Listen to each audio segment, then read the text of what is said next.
Olá pessoal, aqui é o professor Grings do canal omatemático.com e hoje nesse vídeo iremos calcular o campo elétrico gerado por um disco carregado, como está aqui no nosso exemplo. Nós tínhamos visto em vídeos anteriores o campo elétrico gerado por uma carga pontual, aqui um pontinho. Então a carga dimensões desprezíveis, somente o valor da carga tem aqui. A fórmula que a gente tinha encontrado era essa aqui. O K, para quem já sabe, né, é bom relembrar, 1 sobre 4 π epsilon zero, que é a permeabilidade do vácuo. Eu vou deixar nos nossos cálculos K e no final eu irei substituir o K por essa coisa aqui, porque é muito mais fácil de trabalhar apenas com o K. Bom, então carga, né, pontiforme gera um campo aqui.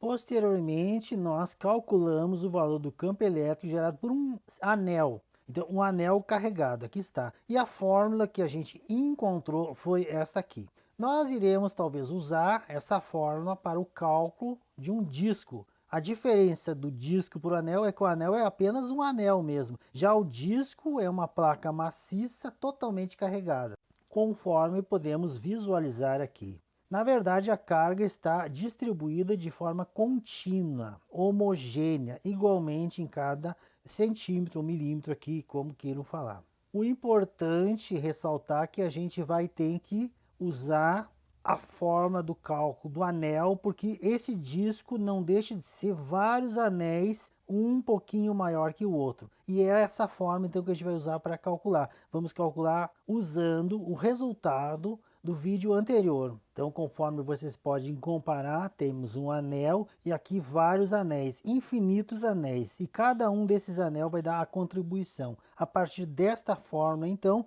nós iremos avançar para essa aqui, onde a variável aqui vai ser o raio. Um raio maior, maior, maior. Vamos pegar todos os raios. Neste desenho ilustrativo, vocês podem ver melhor.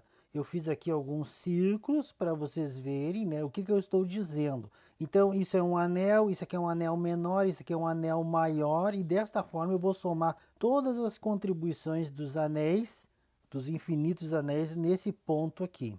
Uma vez então que eu esclareci como vamos fazer, vamos só discutir um pouquinho que isso aqui seria o campo gerado pelo anel exterior apenas, de raio R, o maior. Mas agora, como o raio vai variar de 0 até R, nós teremos então o R como variável. Por isso então que o R grande virou R minúsculo, porque agora o R será uma variável. Eu vou pegar uma pequena carga aqui. Então aqui está a unidade de carga que eu peguei, uma carga infinitesimal pequena, gera um campinho infinitesimal, bem pequeno também. Bom, aí a gente bota no E só esse campinho de E. E a fórmula fica igual, só que a carga, no lugar da carga eu boto a unidadezinha de carga infinitesimal lá em cima que eu tenho. Já o R, que seria o R grandão, não é mais o R grandão, é uma variável que começa em 0 e vai até R. Então aqui está já que o R é a variável de 0 a R e ele que vai ser a nossa variável. Agora eu posso fazer o seguinte, já que eu tenho dq e tenho de, eu posso integrar ambos os lados. E deste modo estaremos somando todos os campinhos gerados pelas infinitas cargas. E aí teremos, né, um valor total. Já coloquei aqui de 0 a R, conforme a gente tinha visto, né, a variação é de 0 a R.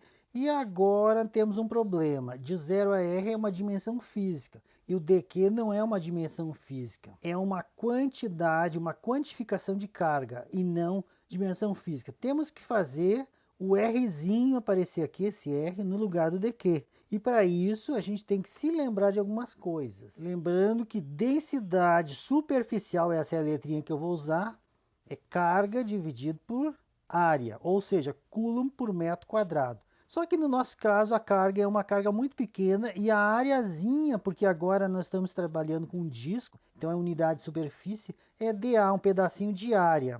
Conforme está representado aqui, um pedacinho de carga e um pedacinho de área. Isso é igual a densidade. Passa para o outro lado, multiplicando e isolamos o dq. Que agora temos outro problema. Esse dA aqui, vamos discutir do que se trata. No momento que a gente desdobrar esse dA, em R também, a gente pode substituir o dq pelo que a gente achou. Então vamos comentar essa área aqui agora. Aqui está o nosso disco e eu vou pegar um disco intermediário aqui menorzinho. E aí vamos ver, né, a área desse contorno todinho aqui. Então aqui, pedacinho que eu vou ampliar aqui, se vocês observarem bem, isso aqui tem uma espessura muito fina, mas que eu tenho como levar em consideração, que eu chamei de DR. DR quer dizer uma espessura fininha, menos que um fio de cabelo. Então a grossura disso aqui, mas está aqui, existe. Então é isso que eu vou levar em consideração. Eu vou inicialmente então achar a área de todo esse contorno aqui, ou seja, esse círculo tem uma área aqui, essa borda aqui que eu estou fazendo, e eu vou calcular. Lembrando que o raio aqui é R e não Rzão. Rzão é só para o maior raio. Vamos imaginar que esse círculo que eu destaquei de raio R, pequeno, minúsculo, eu corte aqui e estique ele todinho. Você sabe que a circunferência tem o perímetro de 2πr. Aqui está, então a circunferência tem esse contorno é calculado assim. E também o retângulo, a área de um retângulo é base vezes altura. São as mais básicas. Aqui o que nós temos? Nós temos um retângulo de altura dr e onde a base é 2πr, conforme eu coloquei aqui então.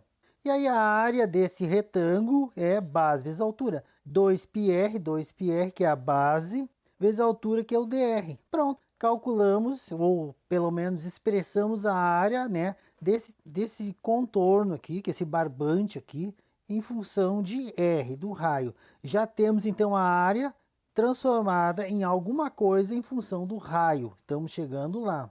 Bom, lembrando daquela forma, né, carga sobre área, isso é a densidade superficial, porque a gente está trabalhando com superfície, passa para o outro lado e isola o dq.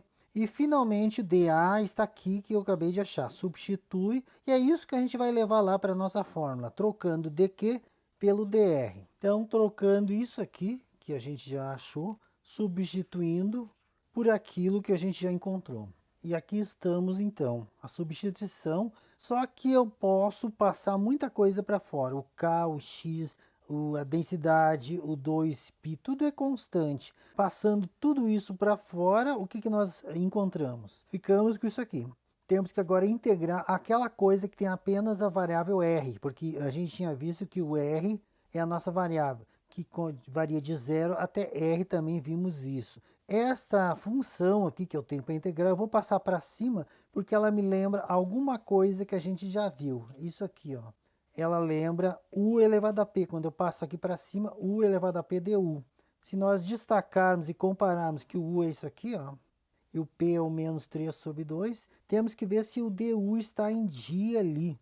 Se não tiver, a gente tem que fazer ajuste. Então, nos enquadramos nessa situação, integral de uma potência. Aqui está o u, que eu já destaquei, e a derivada, esse aqui é constante, a derivada 2r dr. Perfeito. Tem um 2 aqui, tem um R e o DR. Se eu observar bem, está faltando o 2 aqui, porque o R e o DR estão em dia. Então, eu acrescento 2 aqui para fazer o ajuste, e lá na frente eu tenho que colocar o inverso de 2, conforme acabei de fazer. Dando prosseguimento, então, podemos agora usar isso aqui, soma 1 lá em cima e divide também por soma de 1, conforme está aqui explicando, né? Menos 3,5 mais 1 sobre menos 3,5 mais 1. Somando isso com isso, vai dar menos 1/2 sobre menos 1/2. Não se esquecendo que é de 0 a r. Depois eu substituo. Esse aqui pode passar para frente multiplicando. O menos está aqui também. E o 2 passa invertido, o 2. Está aqui, ó. 4. Já podia ter dividido por 2, eu divido no final. Esse aqui pode ir para baixo, né? E virar raiz de novo, que é mais habitual botar em forma de raiz. Finalmente, podemos então fazer a substituição primeiro do r e depois do zero. Então, fazendo a substituição do r, né, ficará 4π sobre 2, densidade vezes x vezes k. Substitui o r dentro do r pequeno, aqui como está, menos, agora substitui o zero ali dentro, também ficará assim. Ok, simplificando tudo, dá para simplificar, porque esse aqui 0 ao quadrado dá 0, mais x ao quadrado fica x ao quadrado, que poderemos simplificar como eu fiz aqui. Já este aqui não tem o que fazer. Então, vamos dar prosseguimento simplificando o que dá aqui. Antes de dar prosseguimento, eu só queria colocar que esse K que está aqui sumiu, porque eu coloquei 1 sobre 4π epsilon 0, considerando que é vácuo. Então, este K foi substituído por isso e vou fazer 4π com 4π, simplificar o que dá. Fiz essa substituição para ficar parecido com o que está no Rayleigh. E após o corte do 4π com 4π, ficamos assim. Mais simples ainda. Ficou só este, e embaixo o 2 e o epsilon 0 que está aqui. Bom, agora então o que eu irei fazer é multiplicar o x e o menos por esses dois termos por distributiva. Então esse menos e o x eu multiplico por este, menos com menos dá mais, e aí eu coloco aqui na frente. E este menos x com este aqui dá menos x e fica em cima aqui. Então eu inverti a posição por causa do sinal. X dividido por x dá 1, conforme estamos vendo aqui, 1. E este aqui fica como está. E este termo aqui na frente é constante. Densidade superficial é constante, e isso aqui é permeabilidade no vácuo, também é constante. Poderia ser outro meio, mas geralmente é o vácuo. Campo elétrico, então, gerado, né, por um disco carregado, é dado por essa expressão aqui. Então vamos aproveitar e criar duas situações. Uma para quando x é igual a zero e outra quando o R for infinito, for muito grande. Aqui está, para ilustrar a situação, o raio tende ao infinito. Qual vai ser o valor, então, para essa situação, quando essa superfície é infinitamente grande? Aqui está, então, a dedução. Quando o raio é muito grande, o x elevado ao quadrado fica insignificante perante o raio gigante. Portanto, eu posso ignorá-lo. Só que o raio aqui embaixo, né, vai tender ao infinito, e aqui está. X dividido por infinito tende a zero. Logo, zero e esse 1 aqui prevalece 1, que na multiplicação fica inalterado. Então, esse é o valor do campo elétrico quando o raio é muito grande, quando o paredão é infinitamente grande. E para finalizar, então, aí está o valor do campo elétrico quando o raio tende ao infinito e essa superfície fica infinitamente grande. Agora vamos ver quando o x é zero, ou seja, quando eu estiver em cima da placa, eu não estou a nenhuma distância, estou exatamente em cima. Qual será o valor deste campo, então, nessa situação? Vamos voltar para a fórmula para fazer a nossa análise. Essa análise é mais fácil, porque se o x for zero,